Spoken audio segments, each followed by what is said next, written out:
life. Rediscover happiness in the simple things. Smile. Make yourself at home. Discover the joy of the cold and of vertigo. Listen to the silence. Decipher the language of animals.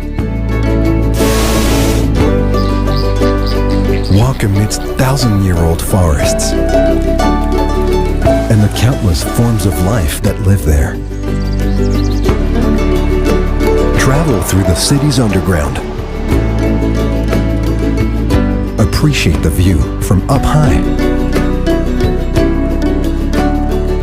Then enjoy its unique sights.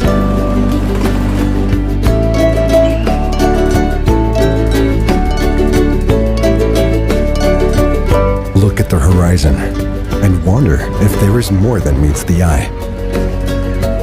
Lose yourself in funiculars and labyrinth. Find yourself on a mysterious island.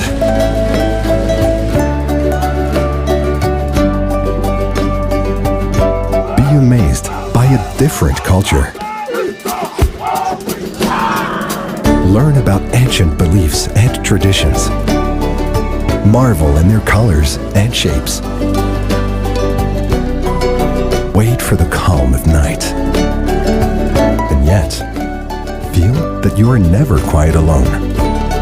Understand that home is wherever we want it to be.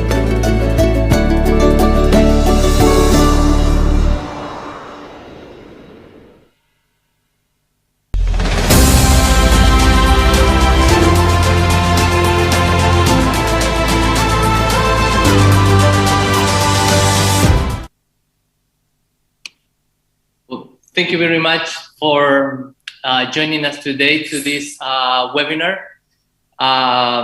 This is the first of a series of webinars that the Embassy of Chile in ASEAN countries with in a partnership with the Center for International Studies of the Pontifical Catholic University of Chile are organizing. And today we are delighted to have the collaboration of the ASEAN Studies Center from the Gajah Mada University and the Economic Research Institute for ASEAN and East Asia, think tank of ASEAN. In 2019, Chile was the first country in Latin America to become a formal development partner with ASEAN. This status represents a milestone in Chile's foreign policy toward this region, but also a challenge that should invite us to reflect on new engagements perspective that open the scope of issues marking the agenda. In this framework, we are organizing this webinar and dialogue series. In the first dialogue, we have named it Socio-Cultural Identity and Community Building, Sharing Experience for Better Integration. Our distinguished panelists will reflect on how shared identity is key. Oh. Sorry. Yeah. Sorry, do you hear me well? Because I just got that. Yeah. In this session, our distinguished panelists will reflect on how shared identity is key in sustaining international cooperation and even more so, integration. This conference explored insights from both regions on the making of a shared regional identity amidst national difference. The panelists will reflect on this issue and explore new perspectives for future relationships between the two regions. Without any further ado, allow me to open the floor to Her Excellency Ms. Carolina Valdivia, Undersecretary for Foreign Affairs of the Republic of Chile, who will deliver the first opening remarks.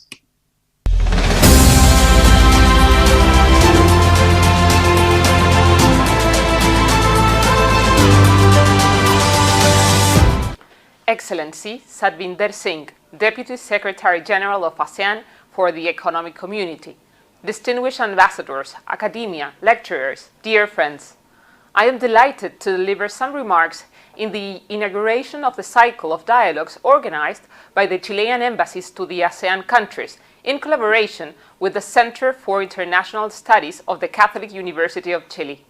This activity is a space that aims to open conversations between relevant actors in different areas of both regions to discuss new ways to enhancing Chilean policy towards the Southeast Asia region. For this purpose, the embassies of Chile to Indonesia, Malaysia, the Philippines, Singapore, and Thailand will organize webinars on a wide range of topics such as community building, public policies, cooperation, history, regional situations, among others. Chile's relations with the ASEAN countries have increased in recent years. Historically, trade has been the prevailing link. Nevertheless, we seek to explore new spaces to share experiences and establish new networks to enrich this friendship.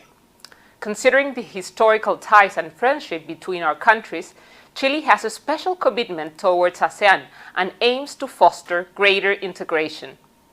Chile has diplomatic relations with all ASEAN members and 6 resident missions, all with clear and ambitious bilateral agendas. Chile was the first Latin American country to become a formal development partner of ASEAN.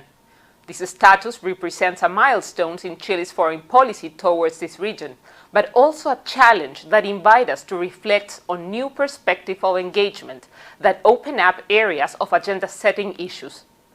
As you know, ASEAN has 3 pillars: the political security community, the socio-cultural community, and the economic community.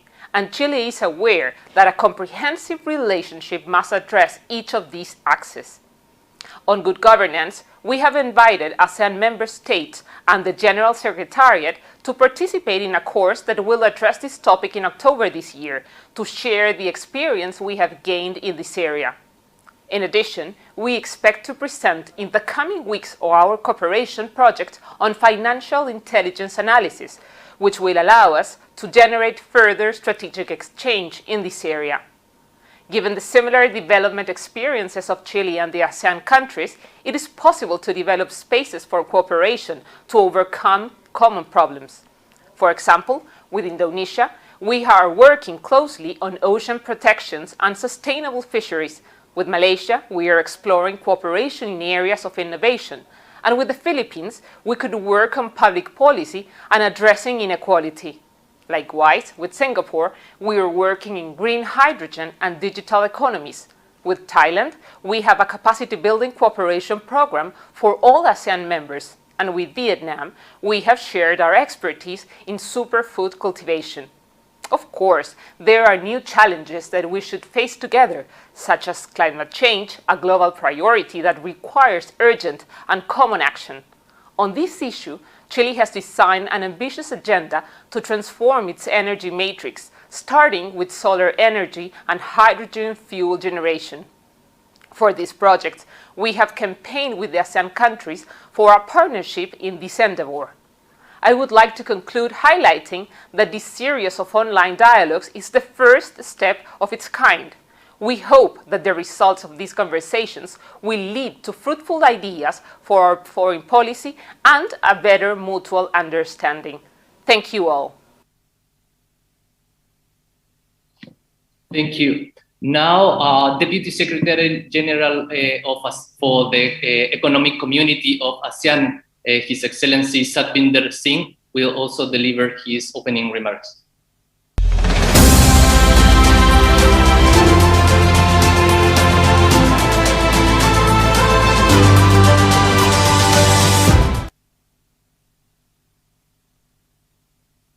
Your Excellency, Ms. Valdivia, the Undersecretary of Foreign Affairs for the Republic of Chile, distinguished Chilean ambassadors to the ASEAN countries, Your Excellencies, distinguished guests, ladies and gentlemen, I'm truly grateful to be given this opportunity to join all of you today for the dialogue series on the relationship between Chile and ASEAN. Regrettably, we are not able to meet face-to-face this time, but I trust that this virtual environment, it's a second best, and it's also a sort of a conducive way for us to at least begin and continue our productive dialogue. It's indeed a privilege for me to use this occasion, and I intend to use it today to reflect a little on our economic relationship between ASEAN and Chile, but more importantly on the cooperation commitments that exists on the two sides. And I also like to touch a little bit on possible ways that we could both consider in order to enhance and strengthen our partnerships. ASEAN, as you know, considers Chile as one of Latin America's fastest growing economies and also one of the most attractive investment destinations. However, due to the global economic downturn caused by the COVID-19 pandemic, both the trade and investment flows between the two regions have decreased in 2020. ASEAN and Chile, we registered a trade amounting to about US $2.9 billion in 2020. This number is a stark decrease from the total trade the year before in 2019, which stood at US $3.2 billion. The same time in 2020, FDI also suffered as the inflow to the ASEAN from Chile recorded only about $200 million US dollars. And again, this is a stark 60% decrease from the year before in 2019. We are all aware that COVID-19 pandemic definitely has disrupted global supply chains and have really caused unprecedented health crisis and also adversely impacted the lives and the livelihood of the people around the world. And in this context, I must say that COVID-19 pandemic has disrupted the ASEAN region's growth and momentarily for this 1 year. In fact, in 2020, the region as a whole actually has contracted by an estimate of 3.3%. But I also say that this is a momentarily contraction because according to the Asian Development Bank, the region is also destined to collectively come through this year in 2021 with a positive growth of 4%. Now, this estimation takes into account the stricter lockdowns that have taken place in the ASEAN capitals, especially in the second and third quarters of this year due to the Delta COVID pandemic affecting our economies. But by 2022, Asian Development Bank have shared that we are expecting the region to recover even better and having a potential growth of 5.2%. Likewise, our total trade has also seen a decline in value in 2020, where trade has fallen 5.5% to a collective of US 2.7 trillion for the whole region. And uncertainties also have dampened investor sentiments as reflected by a fall in FDI inflows into the ASEAN by almost 25%. FDI in last year stood at US 137.3 billion. And still, even though the amount is not as large as what it was in 2019, the region actually still continues to make ASEAN one of the largest recipients of FDI in the world. Recovery, as we all know, is not encompassing and is not as steady as we want it to be. And again, not all sectors in the ASEAN have recovered. In fact, several key sectors that are major contributors to our GDP, who are also major contributors of jobs, especially in the informal and services sectors, those are probably linked to travel, tourism, and other contact-intensive sectors. These are the sectors that has been most impacted by COVID. And in fact, I would dare to say that I think this is where we are also, all governments are working very hard to ensure that care is taken in order not to be able to meet some of the requirements of some of these affected informal sectors, the low-income groups that have been deeply impacted by COVID. As we are speaking right now, and somewhere around in August now, almost 8 million cases of COVID-19 has been detected in our region, and there's a fatality rate of about 2.1%. What I can assure you with confidence is that there's been an active rollout of vaccination programs in every of the ASEAN member states, and it has gained momentum, especially in the last 1 to 2 months. As we speak now, about 17.6% of the ASEAN population have been inoculated by at least one dose of vaccine, and I think this number is rapidly rising. what I can see is that sometimes vaccination has been hindered by inconsistent supply of vaccines, logistical issues, even hesitancy amongst population in some of the ASEAN member states. And of course, in some instances, just the sheer size of the population makes it challenging. I think in this direction, it is important that ASEAN and Chile cooperation includes the sharing of good experiences, the best practices on distribution of vaccines, as well as the transfer of knowledge in supporting good health, mobility, social and economic recovery. ASEAN and Chile relationship has also been progressing well and growing stronger across various areas. Chile is a development partner to the ASEAN, and earlier this year, both sides have reaffirmed our relationship by adopting the practical cooperation areas, we call it PCA, for the ASEAN-Chile Development Partnership 2025. This practical cooperation area reflects our commitment in key priority areas of cooperation that are important for ASEAN, especially important for us amidst all the important issues that are emerging globally. These areas includes digital economy, cyber security, technical and vocational education and training, public health, as we just spoke, climate change and sustainable development, which is so critical today, tourism, fisheries, biodiversity, and smart cities. We are pleased to note that the practical cooperation areas will not only strengthen the relationship between ASEAN and Chile, but will also help to contribute to the realization to the ASEAN Community Vision of 2025 goals, such as narrowing the development gap of the entire region.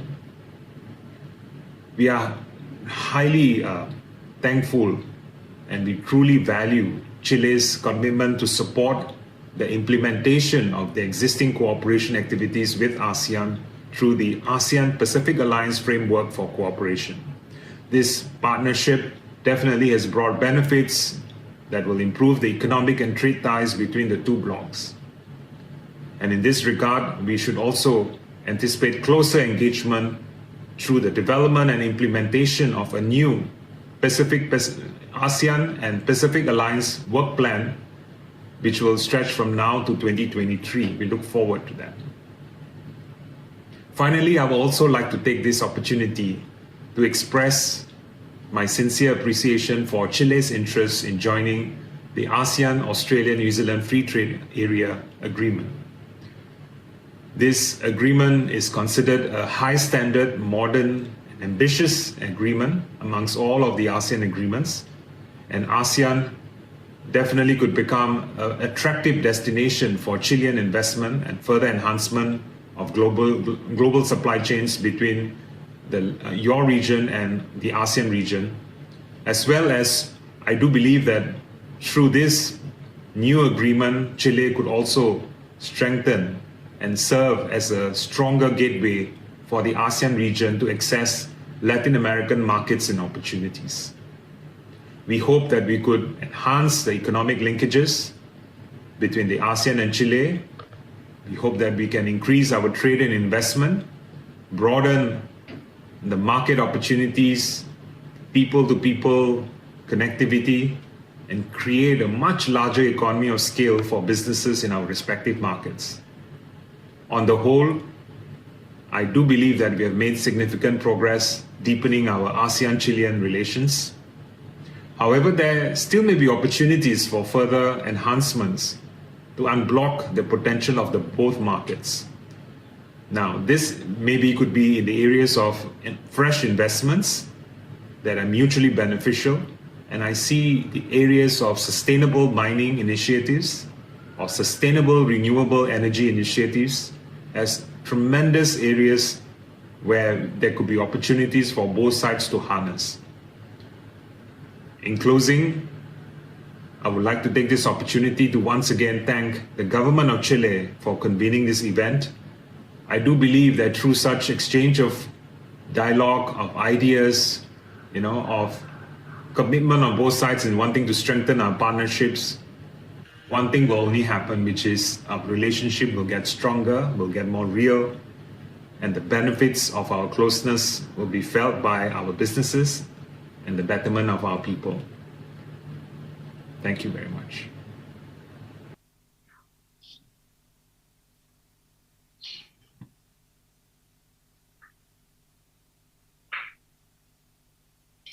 Thank you very much.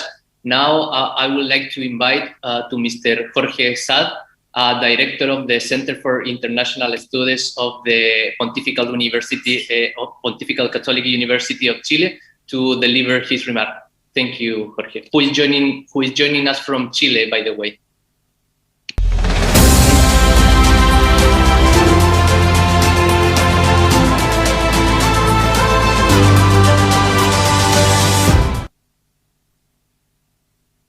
Thank you, Pablo. Good evening, everyone here in Chile, and good morning in the other side of the world.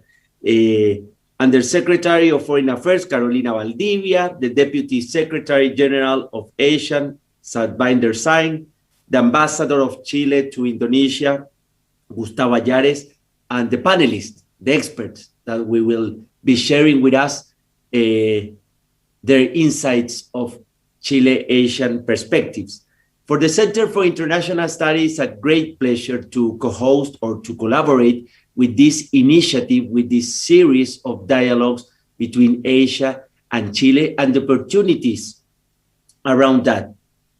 As you mentioned, in 2019, Chile was the first country in Latin America to become a formal development partner with Asia. What does it mean? What are the opportunities to engage and to create new perspective and to set a concrete agenda for the future between both regions? This series is organized by the embassies of Chile in Asian countries and is intended to open conversation between relevant and key players of both regions. In this dialogue number 1, the socio-cultural identity and community building will be the focus on the conversation. But what does a shared identity mean? I expect, like the audience, that we can find and we can explore what this shared identity means, not only for cooperation, but also an opportunity for integration or for better integration between our country and Asia. I hope that this conference explores insights from both regions on this shared identity, and the panelists will be focused on reflecting on the issues and explore new perspectives. Finally, I wanted to thank Nicole Jen, who is professor of the Institute of Political Science at the Catholic University and also affiliate research at our Center for International Studies, for leading on behalf of the Catholic University these efforts and for continue promoting the engagement between Asia and Chile. So I hope the best for this conversation, and thank you again for inviting our organization to co-host this series of dialogue.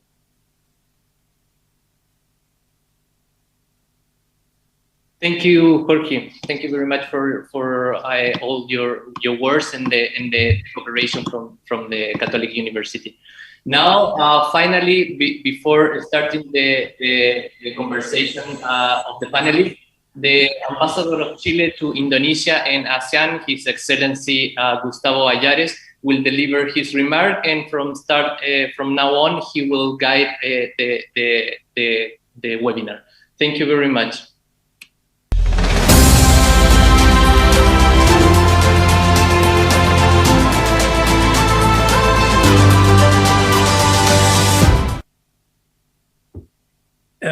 Very good morning in Asia and very good evening in Latin America and Santiago. Salamat pagi.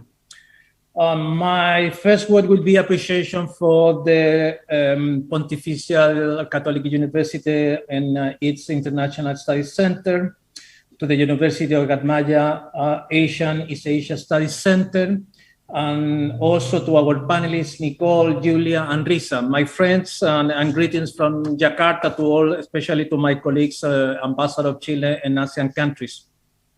As you know, the motto of ASEAN is one vision, one community, one identity. Have ASEAN really achieved this purpose of integration and regionalism? It's a question that our distinguished panelists will probably address today in the discussion. However, this wouldn't be a seminar organized for the Embassy of Chile if we didn't address the issue that we are relocated countries in the community building effort. From my perspective, as an ambassador and a practitioner of foreign policy, this new era of globalization we are living on expanded conceptualization of community building beyond the traditional limits of our respective regions.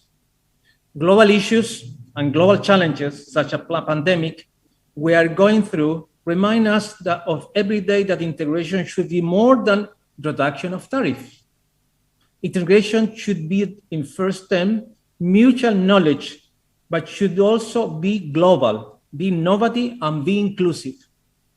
At the beginning, the 5 ASEAN pioneer countries pursued particularly political goals, striving for peace and security in the Southeast Asian region.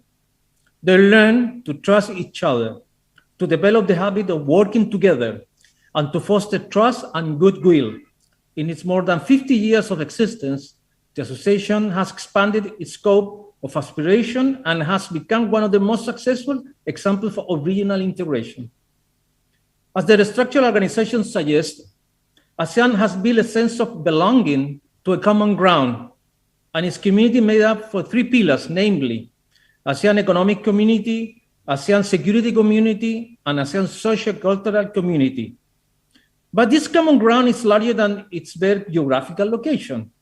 The diversity among their members that go from the multiplicity of conception, stage of development, religion, ethnicities, and political organization hasn't been an obstacle to create the ASEAN way, to address the issue of mutual concern. I'm sure in Latin America, we have many lessons to learn from examples of ASEAN in building a sustainable community. In a rapidly globalized and increasingly interdependent world, grouping represented a great voice opportunity. And current international politics require coordination and cohesion. The theme of the Indonesian ASEAN Chairmanship in 2011, ASEAN Community in a Global Community for Nation, epitomizes the insight. As part of the Global South, we have many opportunities to build a wider community, and my invitation is to expand the view we have of each other and understand the effort that we need to pursue to put it in place. Today has been an important step. Our country has actively pursued to establish negotiations with many ASEAN countries to facilitate the exchange of goods and services. We have commercial agreements with Indonesia, Malaysia, Thailand, and Vietnam, Singapore, and Philippines.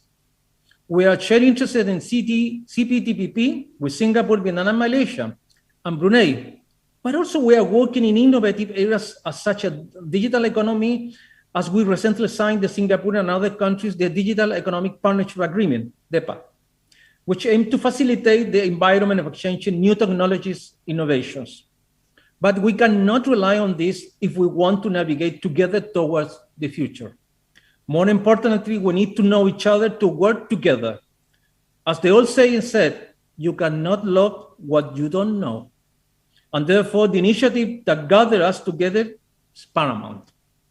ASEAN and Chile, and by extension, Latin America, should focus more and more potential sectors that might promote a big leap to P2P connectivity, including information and communication, research, professional scientific activities, education, and other relevant sectors. We should conduct more intensive people-to-people collaboration, especially for young generation, to promote mutual, deeper social and cultural understanding in the future. Climate change is a global change, but developing countries such as ASEAN, Chile, and Latin America are in a particular risk. We need to build a community around these issues that exceeds the boundaries of our regions, and where probably we'll find more common points than divergences. I'm proud to point out that when Chile was the PPT of the Pacific Alliance, we issued an unprecedented press statement between both groups out of the annual minister meeting that usually had in margin of the United Nations General Assembly, recognizing the importance of commonly addressing the pollution of the ocean and sustainable management of plastic debris. We need to improve our dialogue about the future of multilateralism. Developing countries need to stand together to represent their interests among international community. Sustainable development, gender inclusion, peaceful resolution of conflicts, digital transformation, migration, disaster management, and many others are topics that we need to discuss among our countries. But we need to foster the spaces for our local communities to engage in a better mutual understanding. Now it's not possible to continue with foreign policy that is conducted in secluded room away from the citizens. And I'm sure that the topic represents a potential between our regions to explore a greater interregional community building. In 2019, when we were invited to become developer partner to ASEAN, we understood the call of engage friendly and deeply with this association. We are the only Latin American country achieving this level of relationship, but also we recognize the will of ASEAN member states in expanding the traditional network to new regions of the world, especially to our regions such as Latin America.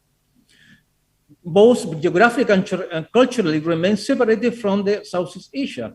New technology is a relevant tool to close this gap, but as ASEAN was formed 50 years ago, we need to work on identifying those aspects of building community. I'm sure that those will emerge only when we start to engage in the broader sense of that word.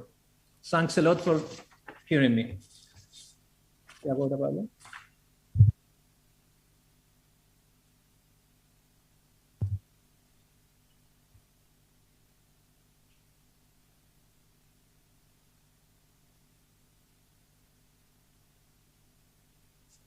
pesca.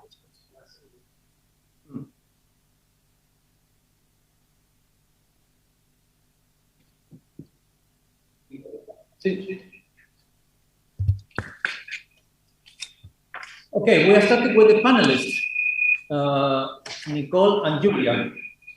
Julia is actually in Italy, so we appreciate so much for being here. Vamos.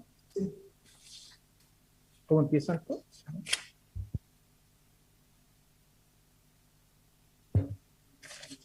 Yeah. Cuando empieza con Nicole primero. Sí. So, Nicole, are you ready to proceed? The floor is yours. Good. Beautiful. Thank you.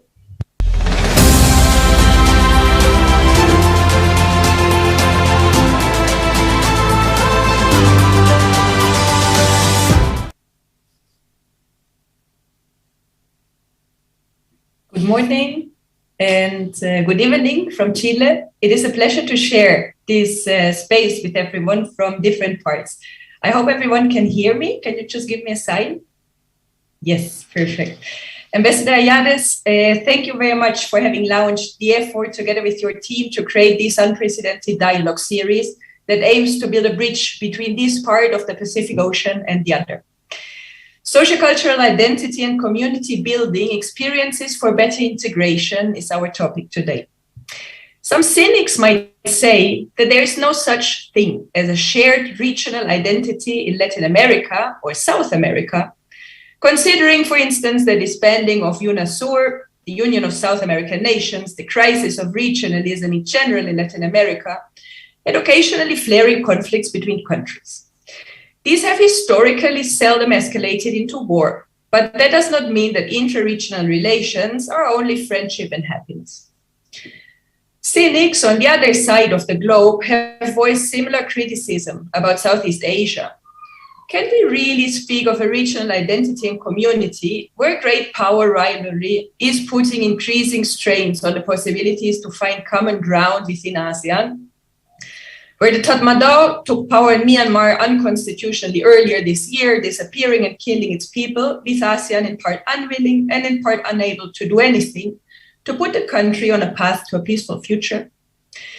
I won't take the position of the cynics here today, and instead propose, as in fact most observers of the two regions do, that there is a sense of community in Latin America and Southeast Asia respectively. There is something of a regional identity, not one that replaces national identities or communal identities. That has never happened anywhere. But a regional identity that people begin to feel when they move around in a global international setting. Yes, I am from Southeast Asia. We are different from the Russians. Yes, I am from Latin America. We are different from West Africa. In the remaining time, I will talk about the respective regional cultures or identities and reflect on how these affect regional cooperation or even integration. And I would like to be clear that when I talk about integration, I understand it as the transfer of sovereignty, something that hasn't happened to a big part in either Latin America nor in Southeast Asia. Before doing that, like any good academic, but unlike a good novelist, I will tell you what my conclusions will be.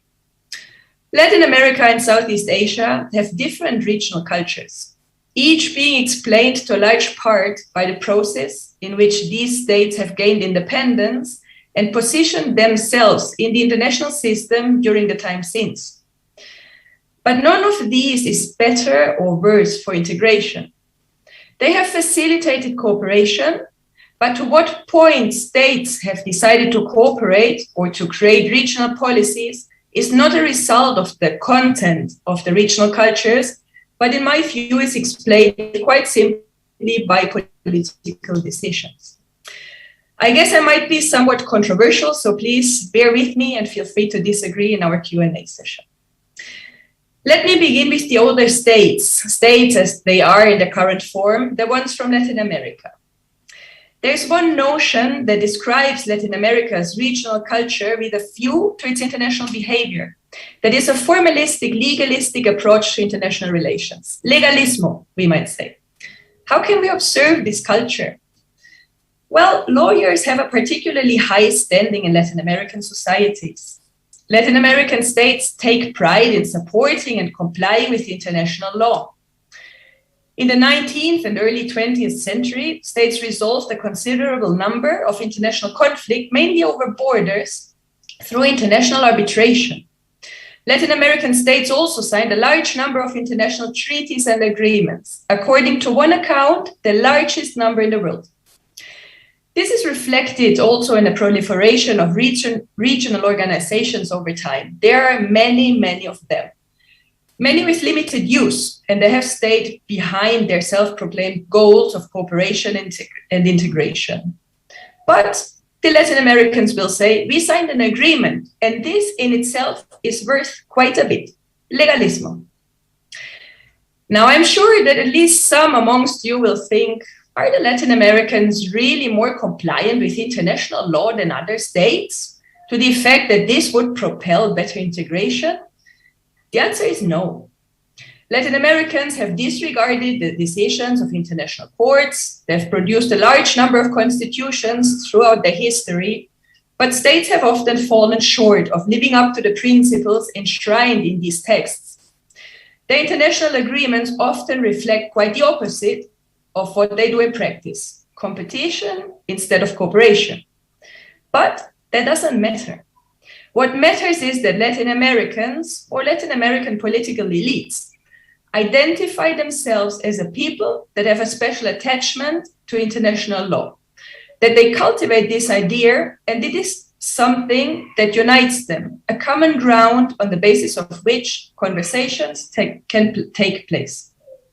Now, in Southeast Asia, the regional identity is defined very differently. Not legalismo, but the ASEAN way, a consensus-oriented way of negotiating international politics, not resolving international disputes, but rather sweeping them under the carpet. Instead of putting emphasis on signing international agreements, showcasing defense diplomacy activities and people-to-people relations.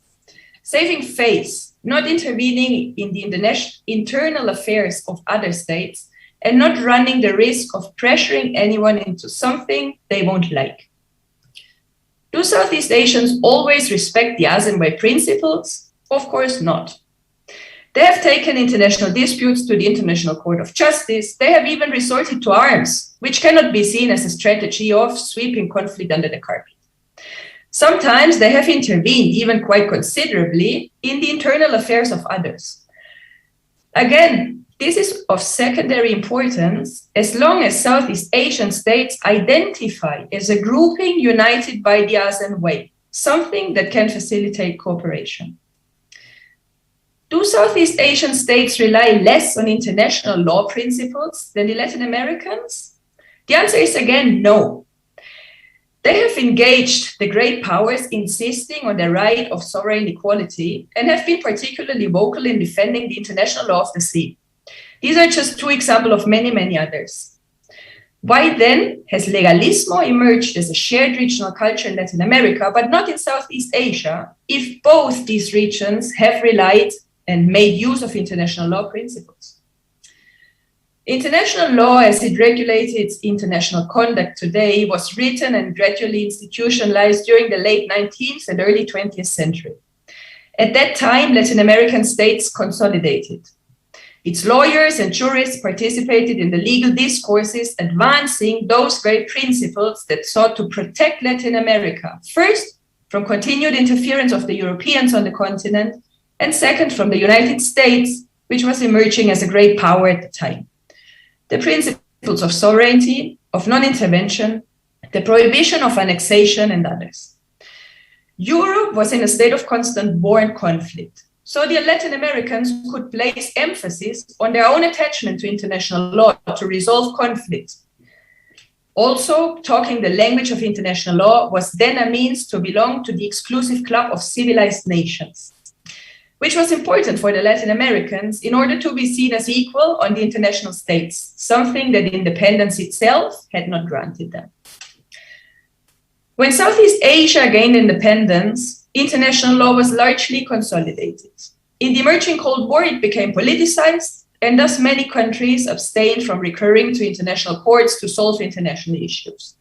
There was simply no point for Southeast Asia to identify as a particularly law-abiding region, but instead, they came to realize that cooperation amongst the original ASEAN 5 was characterized by a set of characteristics that set them apart from others. Due to the danger of losing their newly won autonomy again in the great power conflict of the Cold War, ASEAN had no other choice than to move according to the lowest common denominator. Consensus seeking and negotiation were no issue of choice, but the only way ASEAN could achieve something. Over time, these characteristics turned into ASEAN's identity, and the association began to highlight the virtues of its approach, which previously, and that is something that is sometimes forgotten today, had simply reflected the only viable way to cooperate. What are the takeaways from these reflections? First, I am convinced that we gain nothing from an essentialist view of socio-cultural identities. Regional identities and cultures are dynamic. They interact with other identities, national, subnational, ethnic, religious ones. And there cannot be identities that are better than others.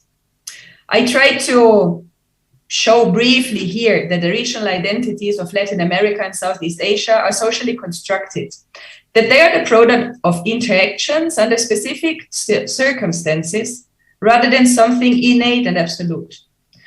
This means, secondly, that they cannot be better versed for integration to happen. They're just different. Having common ground is a prerequisite for integration to happen. But if there's no political will, regional culture itself will not lead to integration. Finally, and third, we should not be blinded by Latin America's legalismo culture, nor by the ASEAN way. These are ideals, which do not always translate into practice, and which might well be observed in the respective other region, just that then they are not emphasized. That is, consensus seeking has long been a feature of Latin American regionalism, without that it has found particular mention. Likewise, international law has always been a fundamental pillar of Southeast Asian international politics, just that it has never been highlighted as a regional particularity. If we want to observe best practices of regionalism, therefore, I believe that one has to look at particularly policy problems and how these are being solved or not being solved, instead of trying to mimic ostensive cultural identity traits. Is it possible to bring legalistic Latin America and informal ASEAN way countries together? Of course it is. They can build common ground as long as there is political will, of course backed by resources. I will end here. Thank you very much. Many thanks, Nicole. First, I must apologize to you because I committed a capital sin that Pablo reminds me I didn't present you properly, introduce your name. But Nicole Jen is a PhD, Associate Professor at the Pontifical Catholic University of Chile and researcher of the Center of Asian Studies of this university. PhD in Social and Political Science, European University Institute, Florence, Italy. Nicole research and teaching interested are in areas of international relations and international security, especially regional security, geographically chief focus in South American and Asia Pacific. Nicole, very interesting, your presentation actually is very provocative from my point of view. I think you touched something very sensitive regarding our legalismo.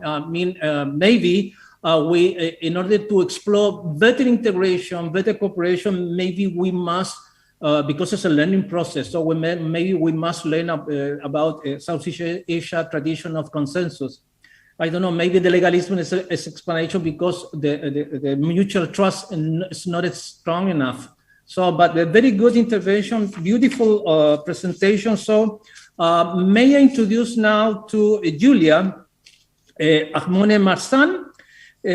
She is the director of the Strategy and Partnership of the Economic Research Institute for ASEAN and East Asia area. She works in close connection with ASEAN policymakers as well as in regional and global organizations to support the ASEAN process of socio-economic integration. Ms. Agmone holds a bachelor and master degree in applied mathematics from the Polytechnic School of Turin, Italy, and a PhD in economics and complex system jointly awarded from the École des Hautes Études in Sciences Sociales, Paris, France, and the IMT Institute of Advanced Studies, Lucca, Italy. Without further ado, Julia is with us from Italy, so thank you very much for your time. It's very late in Italy, so many thanks. Very early in the morning. The floor is yours. Thank you very much.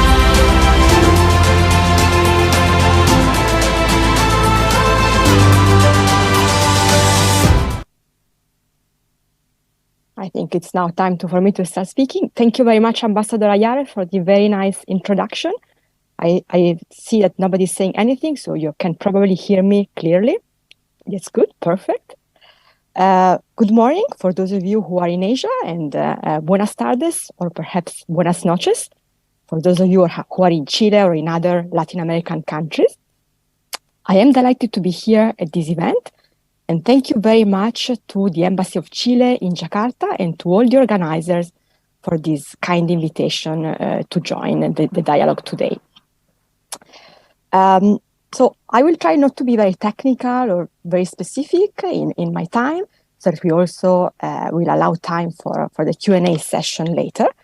And I'm going to talk about why the topic of conversation today is so important for ASEAN and also Latin American countries. We heard before the Deputy Secretary General mentioning the Pacific Alliance, for instance, and countries like Chile in the region. But I'm also very happy to be here because, believe it or not, over the last few months, I've had a number of preliminary discussion and conversation with experts and organizations from both Latin America and ASEAN about the importance of establishing peer learning, exchanges of good practices across the two regions, including certainly countries like Chile, that has so much to share, in my opinion, and the opinion of actually many other experts. But before coming to the topic of today's conversation, perhaps allow me a couple of minutes to explain to the participants, especially to those of you who are located in Latin America and who may be a little bit less familiar with what we do at AREA, let me just explain you briefly who we are and what we do.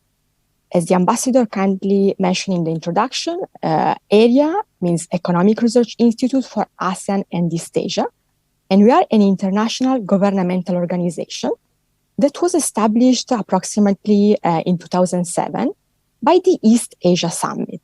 Indeed, our member countries are the 16 founding members of the East Asia Summit, that is the 10 ASEAN economies, and the so-called +6 grouping, that is Japan, China, Korea, India, Australia, and New Zealand.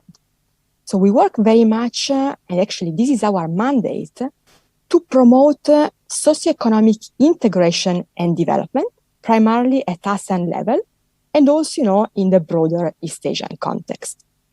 And we were established to support the economic pillar, the economic integration agenda of ASEAN, by doing analysis, providing strategic intelligence, policy recommendation, and policy support to the policymakers and other key stakeholders in the region. And we work on a very broad range of topics, and many of the topics that many of the speakers today mentioned. Initially, we were working very much on trade integration and trade-related issues, because trade was such an important component of the economic integration agenda of ASEAN.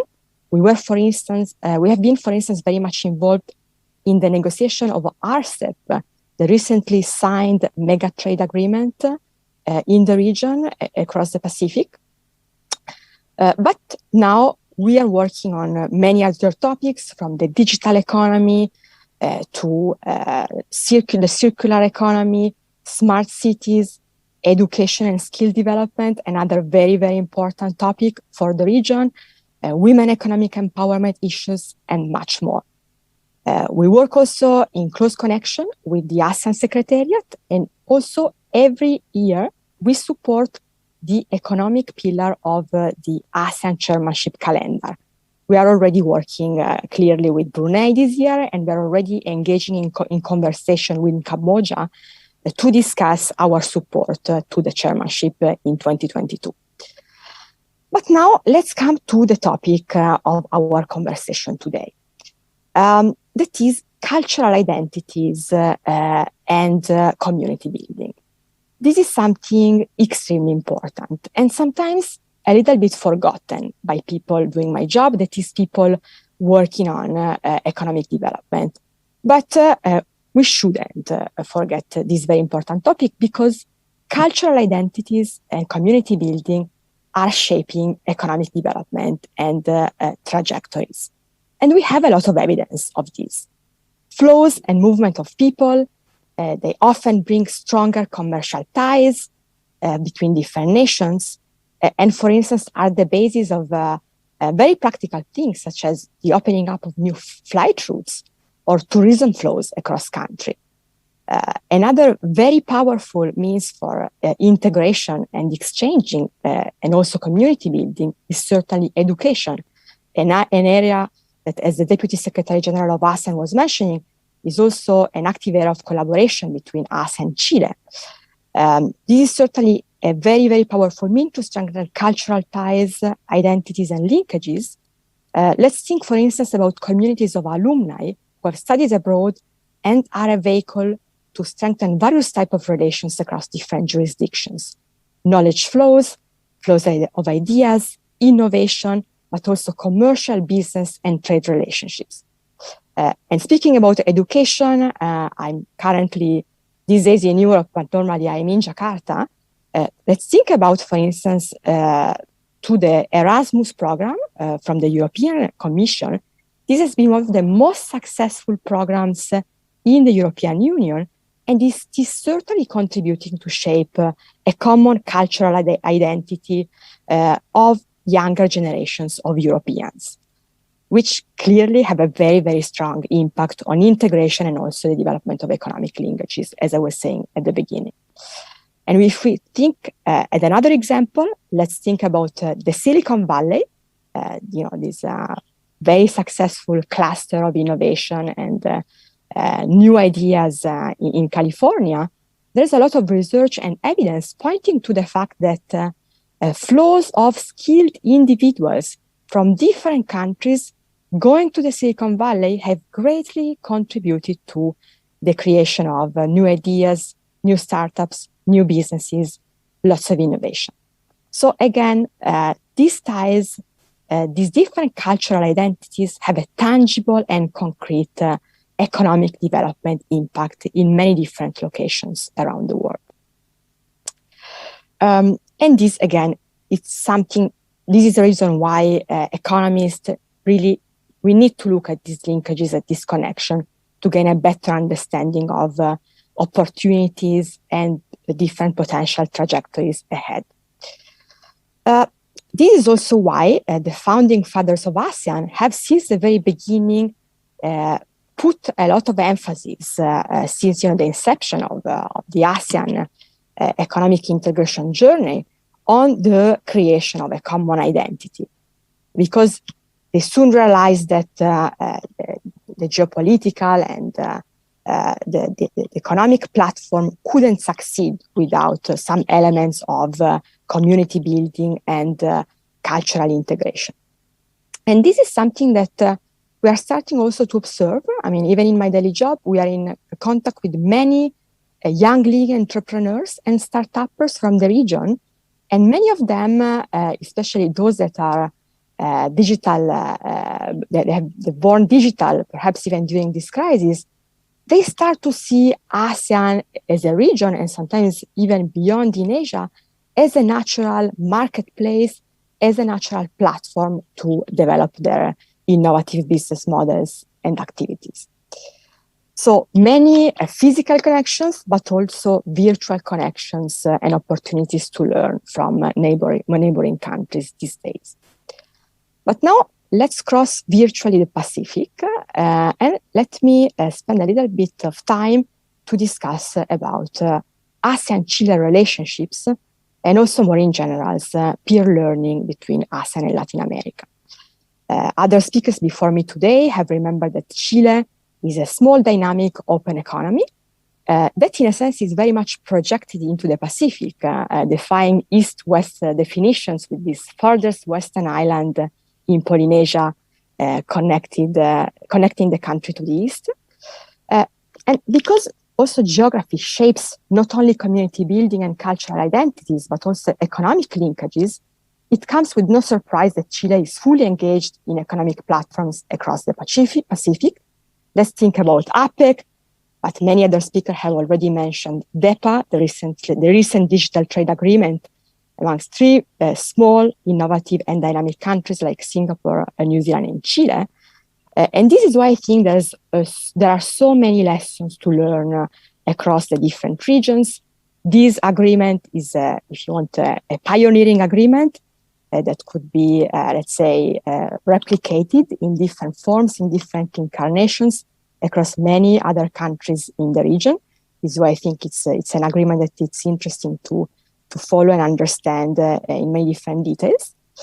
So again, many interesting connections, flows, platforms that are developing across the Pacific, going towards Latin America.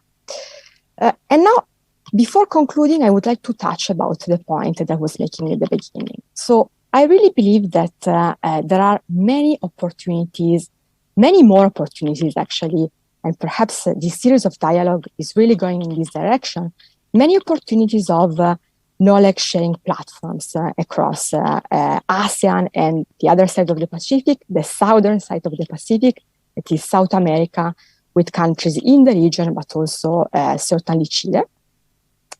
And that's essentially because I think there are many similarities. I'm working a lot on innovation and entrepreneurship ecosystems, and certainly I see a lot of linkages between the two regions. For instance, the fact that there are pockets of excellence, but also very sparse and less dense entrepreneurship economic ecosystems in many countries in South America and in Asia. And there are also similar types of gaps, even in terms of skill developments for very highly skilled professionals to lower skills individuals. So I really believe that, and this is something that's, in my opinion, so far has not been used as it should. There are many opportunities to exchange good practices, even policy options and policy practices across the different countries, learning from what happens on the two different shores of the Pacific for, better policy-making experience, including certainly when it comes to policies to promote economic development in the different regions. And I think now my time is almost over, so I would like to congratulate once again the organizer of this very timely dialogue. And I hope that this is just the beginning of the conversation and we will have the time to expand and exchange further, perhaps at some point even in person, who knows. And in the meantime, thank you very much. Muchas gracias. Grazie tanti, Giulia. Very interesting topics. I would like to underline two issues. As you know, Pacific Alliance has been approved or negotiated with Singapore as associated members. So Singapore will be joined Pacific Alliance during the summit in Colombia next December. That is a very good news for Pacific Alliance. You touch something that is for the Embassy of Chile and not just in Indonesia, but for the rest of the ASEAN countries, you touched a point that is very relevant for us. That is, we need to build a necessary step to promote Southeast Asia as a new cluster of innovation for Latin America in general and Chile in particular. There's many models of links between Latin America and Chile with the USA, Silicon Valley. But I think in Southeast Asia, I'm convinced there are many Silicon Valleys. So we need to get these people together. It's one of the things that we will try to promote with this seminar. And also, I fully agree that maybe we are not using all the possibilities that we have in this region. So it's a challenge for us. So the next speaker is Professor Riza Noed Arfani. Riza is a professor of the Gadjah Mada University in Indonesia. He got his international relations degree in Gadjah Mada University, Master of Art in International Relations in Syracuse University, and a PhD in International Relations in Ritz-Museikan University. Riza works on mainly focusing international political, economic, international trade governance, and conflict management. So, Riza, the floor is yours. Thank you very much for being here. Thank you very much.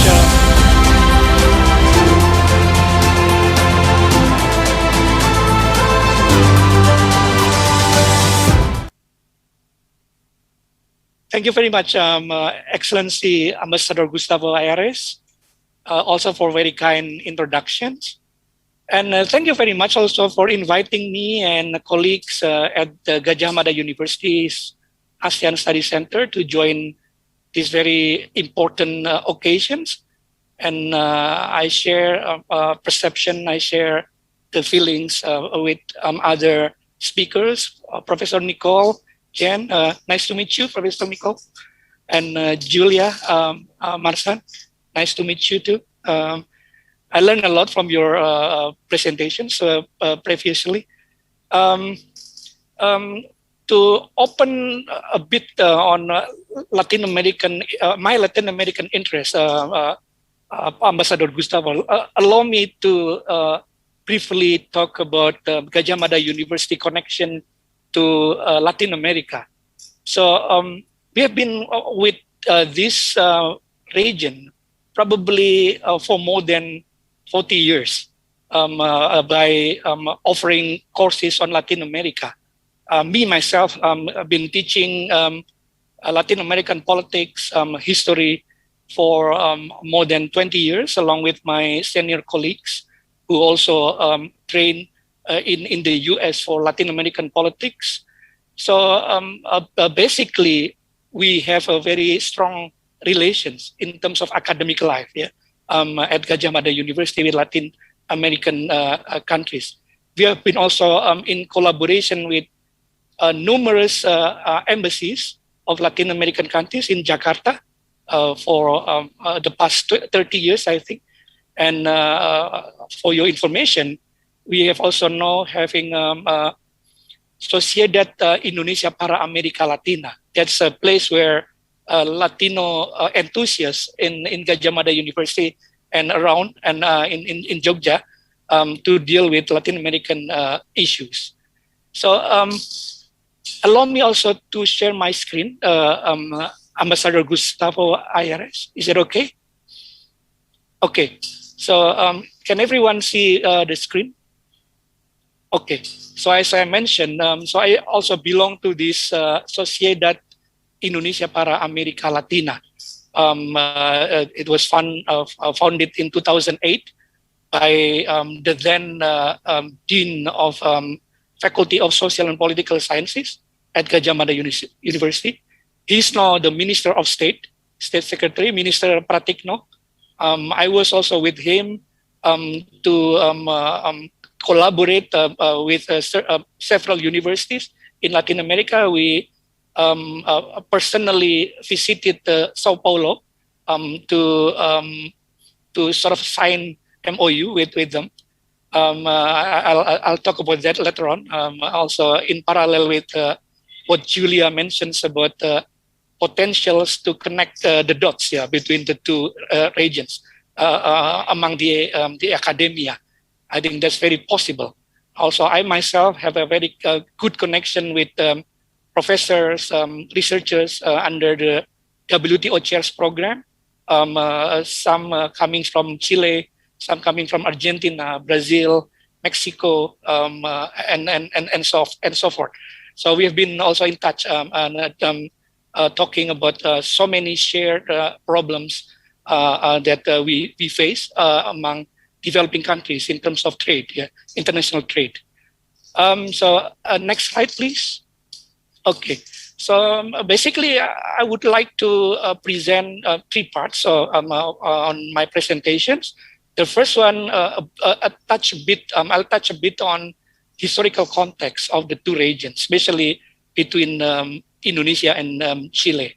And then secondly, I would like to sort of like propose an idea, a conceptual framework to community building by having this developmental approach and by sort of like proposing ASEAN experience perspective, and then how then we deal with certain key areas of development, and then how we deal with key stakeholders, sort of like the one that Julia mentioned, how to connect the dots among academia, among the business, among the innovators between the two regions. And then finally, in my last presentation, I would like also to propose a quote unquote a roadmap based on what happened, what has been happening in the past 2 years between Chile and ASEAN, or between Chile and Indonesia. Next slide, please. Okay, these are my notes on historical trajectories between the two regions. I would emphasize on 2 things.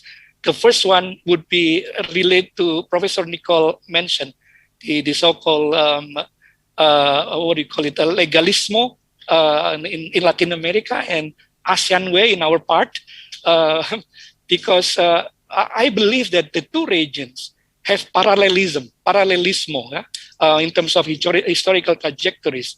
We have a path to independent sovereignty during 1950s, 1970s. We have, in Indonesia, we have this very charismatic leader, Sukarno, who has a very good relations with Fidel Castro, with Che Guevara, with individuals who are very populist in their political ideologies, very leftist, so to say.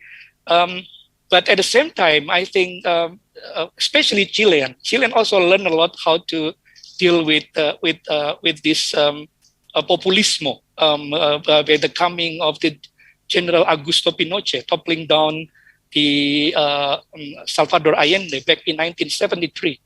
And I believe, as you learn a lot, the operation named after Jakarta, the Jakarta operation back then in 1973, meaning that there are sort of like quote unquote very close relations among the elites on the military side of the two countries. And also in terms of economic development, we have a very similar path. If we look at in the 1980s, many ASEAN countries has really integrated themselves to the so-called globalized power here in the economy. In our case in Indonesia, we began in 1980s by the so-called Berkeley Mafia. In Chile, you have Chicago Boys here of this very particular economic approach to development, sort of like that. But at the same time, during also at the similar period era during the 1980s, we also experienced democratizations. In the case of Indonesia, probably it's coming too late at the end of 1990s and 1998. But if you look at Philippines, they've done it in 1980s by the coming of the democratic regimes in the country. In Thailand, also we have a similar situation in the late 1980s.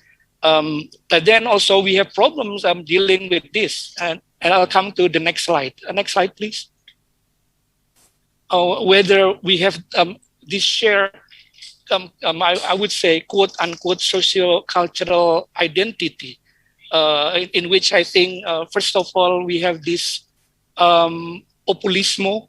In Latin America, we have populist leaders. In Indonesia, throughout our history, we have this presidentialism, which is very similar to the one in Latin America, which also connect to legalismo in many Latin American countries. We have also a tendency to be non-aligned, to be independent, to be what do you call it, to stand in between the dominant blocks. Yeah, that's the one that I see as shared identity that we have. But at the same time, we have also challenges if we come to democratic values, democratic norms. And I think we look upon that. We sort of like try to collaborate between the two regions. But at the same time, also we have these development orientations of the economy since the 1980s up to now. Yeah, that's very obvious between the two regions. We have this orientation in the form of trade liberalization, for example, in the form of more open to foreign investment in both regions. Yeah, Pacific Alliance, FEALAC, East Asian Community, ASEAN Free Trade Area, NAFTA, and so forth are the evidence of this. And finally, culturally speaking, I think we also really adapt to the so-called popular orientations of the culture and social life. You have siesta in many Latin American society. In Indonesia, in the Philippines, not in Singapore, I believe, we have also this kind of such a siesta mentality. When we talk about time, for example, in Indonesia, we have this concept of rubber time, yeah, jam karet. Excellency Gustavo, you know this term, yeah. I believe that coming from our polychronic meanings to time, very different from many Western countries, which is very monochronic in dealing with time. But us is very polychronic. So I don't know, but I don't know Chile. But when I was in Brazil, I was invited to attend a dinner along with Pak Pratikno, the minister, the now minister, at 7. But yet it started at 10 in the evening. So we believe that's also the same cultural dimension that we share between the two societies. Okay, next. Now I'll come to my proposed argument. In order to connect those kind of shared values, shared identity, then we need a framework. We need an approach, and I I sort of like propose this approach of development cooperation, to be exact. Yeah, and then I'll come up with this ASEAN perspective, ASEAN experience. And Professor Nicole, Jen, you mentioned about ASEAN way. Yes, that's very correct. In terms of us, we cannot deal with the issues of Myanmar, of even of Thailand, how Thailand deal with the democracy. It's really up to them. It's not really up to ASEAN. ASEAN don't deal with that. So, but at the same time, in terms of international collaborations, international development cooperation, we still consider ASEAN centrality as the main pillar of our cooperation. And this focus on these three dimensions of development. The first one is to include development cooperations in the broad framework of ASEAN centrality. So it really deals with what also Julia mentioned, the geopolitical dimensions of many ASEAN countries. We don't want to be trapped into these giant conflicts, giant competition between the external powers, especially when it comes to, for example, South China Sea. We do not want to be trapped either on the Chinese side or the US side. So at the end, we propose this kind of centrality by having both in our development cooperations. We have been in collaboration with the Asian Development Bank, which is very Western in their approach, which is very Japanese oriented. But also in the past 5 years, we have also collaborated very keenly with China under the AIIB, or even under the Belt and Road Initiative. But it shows us the centrality of ASEAN. So lessons to Latin American countries, when we do that, then we should also sort of like looking at this centrality. The second one, we believe also that the capacity to play a more significant role in shaping development cooperation in the region, meaning that there are several examples on this. And as I mentioned, for example, when it comes to the more Western, the more Japanese orientations of development, then we could look at how this institution like Asian Development Bank, or even when we talk about Japan, we talk about the roles of JICA, for example, the roles of JETRO in collaborating with our development issues area, and so forth. And now also in the case of China.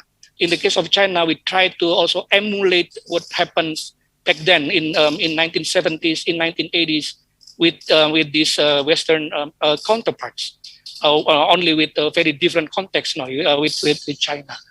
And then thirdly, ASEAN countries have their own emerging views on how development cooperation should be conceptualized, monitored, and implemented. And it comes to the fact that we have a very particular mechanism to do so under the ASEAN Secretariat. Next slide, please. And these are some of the areas of development that we have been keen to develop in terms of regional development. First of all, in regional integration. Second of all, on South-South cooperation. And then third of all, on collective approach to emerging threats. How we sort of like having dialogue partnerships with certain powers, external powers, to engage collectively on broader approach of development, broader sectoral approach of cross-sectoral dialogue. That the one that Julia also mentioned. If we look at the experience of European Union, Europe's the one that you mentioned about Erasmus project. We should also think about such a kind of project in our collaboration in order to really capture this cross-sectoral dialogue. Because by this cross-sectoral dialogue, we could have we will have the opportunity to also develop other sectors. And then also, lastly, in middle economies challenges, we have so many initiatives on that under this particular mechanism of senior official meetings on poverty, on development-related issues. Next slide, please. And these are the key stakeholders that I try to propose. We have these ASEAN dialogue partners, of course, as a B2B, a G2G platform to our collaboration. But also we have this ASEAN Secretariat, which has been working very unique in terms of developing these targets of development. We have these notions of the centers, ASEAN centers. I will come to these AHA centers and ASEAN University Network initiative that has been also best examples. But also we have this of the so-called organization associated with ASEAN as also beyond the G2G platform. We have G2S, as Ambassador mentions about the needs for people-to-people interactions. It's also there, and we have the organizations. Yes, some are best examples, but some other are probably need more concerns to develop. Also, we have this ASEAN policy institutes or ASEAN policy centers. Next slide, please. This one. We have this one, and then I would say that in terms of community building, that we should focus on this ASEAN socio-cultural community pillars. There are two best examples on disaster, but also on the academia, the so-called ASEAN University Network. The thing that I would like to also kind of propose in my last slide. Next slide, please. This will be my last slide. So here are my proposal. If you look at the strategy, then probably among the immediate need to develop such a framework or a roadmaps, I would say, is probably we need sort of like to build, to initiate the so-called eminent person groups between these two regions. I don't know if Chile would come up with this bilaterally with ASEAN or probably through Pacific Alliance or FEALAC. But eminent person groups would be a good one to sort of like connect the ideas among academia. And then if we look at the educational collaboration, then AUN network would be ASEAN University Network would be the best way to connect these eminent person groups here. Also, then in terms of community building, I would say that as also Julia mentioned, we should connect the economy to the culture. And by what way? By developing what I call as development diplomacy. And at the core of that is people. At the core of that is the academia, the innovators, the one who belongs to that certain ASEAN initiatives. And I really also agree with Professor Nicole mentions about finding middle grounds between these legalismo and ASEAN way by having this academia to be at the front of the diplomacy. And I think ASEAN have the experience to do so. And I think also individually Latin American countries also had the experience to do so. Lately, I observed that many Latino academia now having a very good efforts to connect trade with some cultural dimensions of it, including gender, and it has been very successful in affecting the policy that become the platforms of these countries' relations to other countries, including to ASEAN. And then finally, in terms of interregional development cooperation, then we need sort of like technical cooperation in major areas of development. We could imagine that this could be touch the area that Ambassador and Julia mentions on information technology. Yeah, you are correct, Ambassador. We have so many Silicon Valleys in ASEAN regions. In Indonesia itself, we have at least two. One of which will be would be in my location or in Jogja. We have a very good hub of these people dealing with this information technology. And in Depok, close to Jakarta, we have also that. And of course, we have Singapore. We have Singapore, which is the hub of everything, including innovations and research and development. And so finally, I would say that the sort cooperation that we are encountering now should be then deal with these three areas: culture, science, knowledge, yeah, but also technology. Technology, I think, really have a very important part on that. And I would say that these two regions are pretty much prepared for that. We have devised ourselves with this development, especially when it comes to legal context. In WTO, we have a very good collaboration when dealing with joint statement initiative on e-commerce. Yeah, we have been working very closely, especially in the case of Indonesia, with Argentina, with Chile also in Geneva, to sort of like come up with the middle grounds, how best come up with good regulations on e-commerce, yeah, on information technology. And that's conclude my presentation, Ambassador Gustavo. Thank you very much.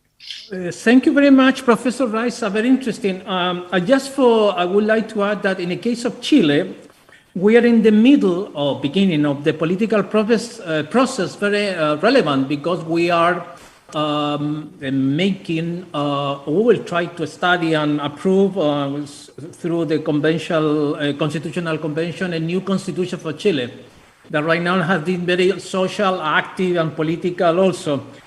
This is something that, in the case of Chile, is a breakthrough process in our history because as you related, we have some years of very dark, problems. So we will try to get a solid democratic institution. And also, for your information, of course, we will try to cover all the issues with ASEAN, especially we have been focused on the good governance, good practices, capacity building, new technologies. This is the area we will try to cover all the scope. And also, listening all the panelists, I think we must think in different way to approach Chile and ASEAN, meaning that maybe we need to operate under the new concept of boundary spanning, meaning that maybe diplomacy, maybe embassies are calling to get new roles to explore new areas. This is a challenge, and maybe we need to change a little bit our culture. But I'm very much convinced that we need to get new frontiers. So with this intervention, happy to see that we have around 90, 95 attendees, so it's very good for us, very encouraging. So now I would like to process Q&A for for the sake of time. I will just limit it to 3 questions. If you agree, I would like to put forward to you the questions. And you can discuss briefly, please, because we are almost run on time. The very first question is to Nicole Jen, but of course you can add something. Are populism and ultranationalism considered a big challenge for ASEAN and Latin America to build regional identity, likewise in Europe? Thank you very much for the question. I would say yes and no. At that time, certainly not to the same extent as in Europe, but I think there is such a risk, and actually we see in both regions populist and ultra-nationalist tendencies. Now, can they pose a challenge for regional identity building or for regional identity? Not to the same extent as in Europe, because Europe has an institutional framework that doesn't exist neither in Southeast Asia nor in Latin America. So in that sense, the damage that can be done is less, I would say. Now, the question is actually specifically about identity. And of course, that is connected, but is not only reducible to institutions. So one thing we know about populist and not these exist because there are internal problems or instabilities. So in these cases, I see that my internet connection is unstable. Yeah. I'll just proceed, and in case you don't hear me, please feel free to interrupt and I'll repeat. If we deal with countries that have internal problems, and that is often the case, these countries have an interest in living within a stable regional environment. So they won't cause a lot of trouble externally. They'll mostly try to keep the neighborhood calm. In that sense, they might not pose a strong challenge to regional identity building.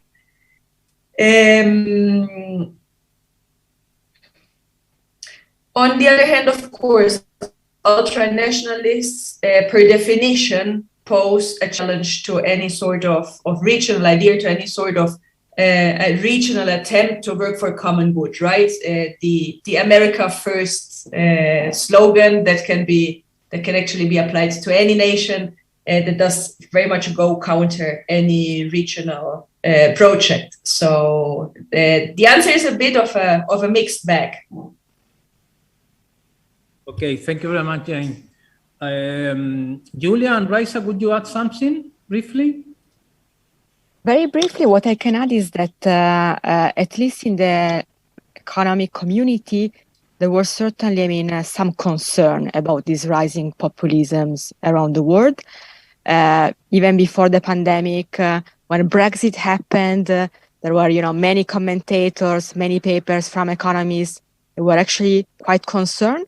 In ASEAN, they were just wondering, what would happen? It's something like that could happen in our region. Sure, the European Union is very different from ASEAN, but at the same time, there were many people a little bit concerned about the fact that something similar could happen also within the ASEAN family. And more recently, with the American First Trump agenda, again, a lot of discussions amongst economists, lots of concerns about the potential impacts and implications also in Southeast Asia. And now during the pandemic, many discussions about the issue of fake news. We even hosted a very dynamic dialogue at AREA about this issue. So, maybe it's too early to determine the effects But certainly within the community of economists, there were the different, let's say, alarm bells that were shaking a little bit. Thank you. Thank you. Raisa? Yeah, I was just like to add in terms of having this populismo or right-wing movement, I mean, a political movement as part of the state crafting the economy. So it doesn't matter whether you have Trump or before that we have Obama, but as long as you start crafting the economy, then it creates dangers in terms of regional identity building, yeah? As Professor Nicole mentioned, in the case of ASEAN in particular. The danger is that we could be the arena of the states crafting the economy. How the competitions, for example, for development aid, yeah? Of official development aid or scheme, it really belongs to the way that these big powers translate their policy to the economic development cooperation. In the case of ASEAN, then I think South China Sea is probably a big stake for that, because I would see that China would like to also make it as a state crafting their economic policy in this very specific maritime area. At the same time, America, Japan, and their ally really try to contain this influence by having geopolitical move to that. And in between that, we are there. ASEAN is there. So probably, yeah, we need to find middle grounds in terms of negotiation. Then we need this winning set mechanism. How to setting the win-win mechanism to do so. And we tried through, unfortunately, through ASEAN way, like Professor Nicole mentioned, but I don't know. Probably it works, but it may not work. But we try to do so in terms of this issue. The last question, and we have the last minutes, is all of you. Now they said that regionalism is a social construct. Would you say that this opened the window for ASEAN and Latin America to explore new ways of regionalism around the common problems? This is something Nicole put forward during your intervention. Maybe it's a time to imagine a new concept. Nicole, could you comment that particular question, please? Yeah, I think so. That would be the way forward. Always when there is a strong political will backed by resources. I insist in that because one thing is really political talk. The other is constructing relations, and particularly interregional relations. I think of Latin America, Southeast Asia relations as interregional relations, but the person, Ricky, I think, who posed the question here, talks about like a big region, right? A macro region. I think that has to happen really from the ground up, from very concrete, practical things. Doesn't need to involve a lot of people to start with, but there should be something tangible. Now, the second part of the question, could trade be one of these common issues? And could that envisioning of a common region or regional identity be reflected in wider treaties such as the RCEP? I will steal I'm not sure where you are based, but I will steal an idea that actually comes from Indonesia. And that is the idea that is reflected in ASEAN, which is not only an economic community, but is a community with 3 pillars, right? And that was an Indonesian idea. If I'm not mistaken, it was the idea of Pak Hasan Widayuda and his team. And they said, if we only have an economic community, what will happen to ASEAN is what happened to Indonesia under Suharto. There is an economic collapse and the whole thing explodes. There is nothing that holds it together. So what we will need if we want to construct economic integration cooperation for prosperity is a social embedment, is political cooperation, is a cultural embedment. And then if there is economic crisis, if there's an economic downturn, there will always be losers as well. This serves as like a cushion. So this community can actually survive and live on, right, with economic ups and downs. So I think trade is not enough. Borrowing from Indonesia, I think there needs to be more. Yes, sure. I fully agree. We must explore new pillars, new way of to communicate, and new ways to integrate it. Julia, could you add something? Yeah, very briefly, I fully agree with what Nicola said. I mean, and this is also what I was trying to convey in my brief remarks. It's very difficult to look at these pillars, without seeing the connections between one another. Because again, economic integration is absolutely important, but is shaped, and it is shaping, also social and security integration. I mean, and let me also mention RCEP or other trade agreements. When you develop deep and very strong economic linkages, security often comes along because you don't want to do war. I mean, let me be a bit dramatic, with your best commercial partner. So these trade agreements, these integration agendas, even when they start with the economic pillar, they often bring along many implications that are broader and more complex. So it's very difficult, I think, when we talk about these regional dialogues, regional integration agendas, to only see one aspect without considering the other ones. Raisa? Yeah, just for also very briefly on that. Yeah, I do agree with the question. That's social construct of it, and we could do so by way of what I mentioned in my presentation through development diplomacy. We come up with one front. Yeah, we are like-minded countries in every trade agreements and negotiations, and to do so, we need to setting common norms, common values, and that's the thing that we need to sort of like looking for that common grounds. Whether sustainable development, for example, is the idea of this commonness, yeah, of this identity, interregional identity. Whether gender, whether climate change would be the thing that we sort of like the one that we aspire for.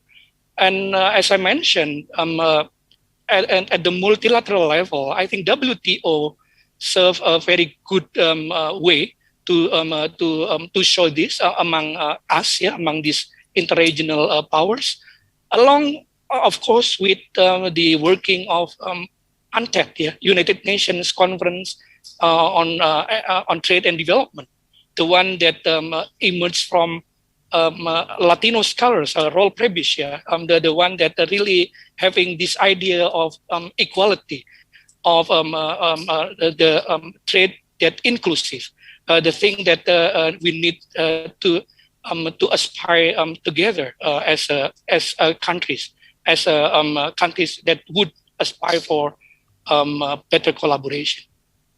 Thank you very much. My dears, the time is running out, so my appreciation to the entities, universities, our panelists, Nicole, Julia, and Raisa, all the attendees have been very useful conversation. We have been put forward many issues, many ideas.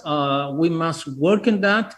But from the Embassy of Chile in Jakarta, on behalf of all my colleagues in ASEAN countries, because this is the first session of series of dialogue, and we will continue the next weeks with some other countries. Please accept my gratitude and my wishes that everybody you are safe, and see you next time. Many thanks and all the best from Jakarta. Bye-bye. Bye-bye. Thank you, Ambassador. Thank you very much. Bye-bye. Bye-bye.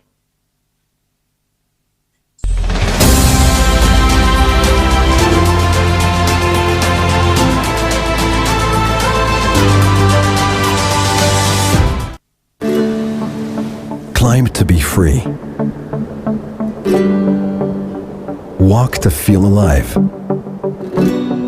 Rediscover happiness in the simple things. Smile. Make yourself at home. Discover the joy of the cold and of vertigo. Listen to the silence. Decipher the language of animals. Walk amidst thousand-year-old forests and the countless forms of life that live there. Travel through the city's underground. Appreciate the view from up high. Then enjoy its unique sights.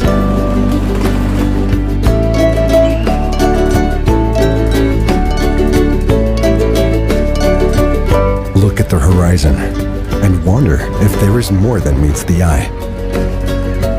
Lose yourself in funiculars and labyrinth. Find yourself on a mysterious island.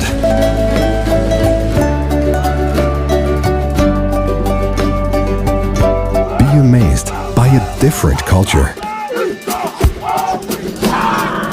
Learn about ancient beliefs and traditions. Marvel in their colors and shapes. Wait for the calm of night. And yet, feel that you are never quite alone. Understand that home is wherever we want it to be.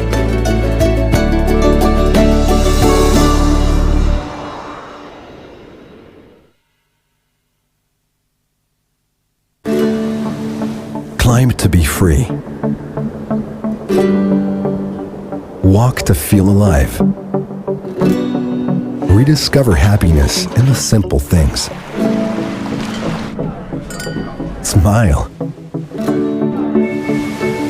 Make yourself at home. Discover the joy of the cold Recording stopped. and of vertigo. Listen to the silence. Decipher the language of animals. Walk amidst thousand-year-old forests and the countless forms of life that live there. Travel through the city's underground. Appreciate the view from up high. Then enjoy its unique sights.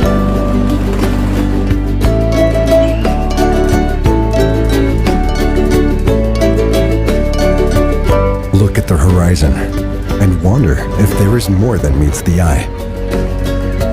Lose yourself in funiculars and labyrinth. Find yourself on a mysterious island.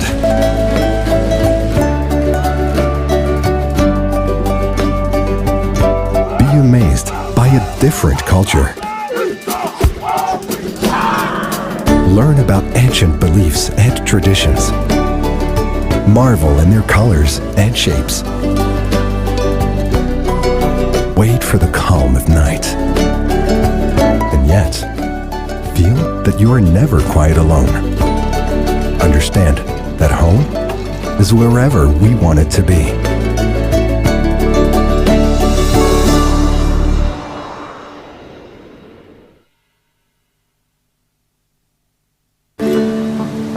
Climb to be free. Walk to feel alive. Rediscover happiness in the simple things. Smile. Make yourself at home. Discover the joy of the cold and of vertigo. Listen to the silence. Decipher the language of animals. Walk amidst thousand-year-old forests and the countless forms of life that live there. Travel through the city's underground. Appreciate the view from up high. Then enjoy its unique sights.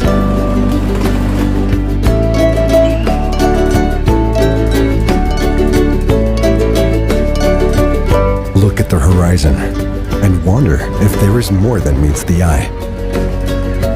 Lose yourself in funiculars and labyrinth. Find yourself on a mysterious island.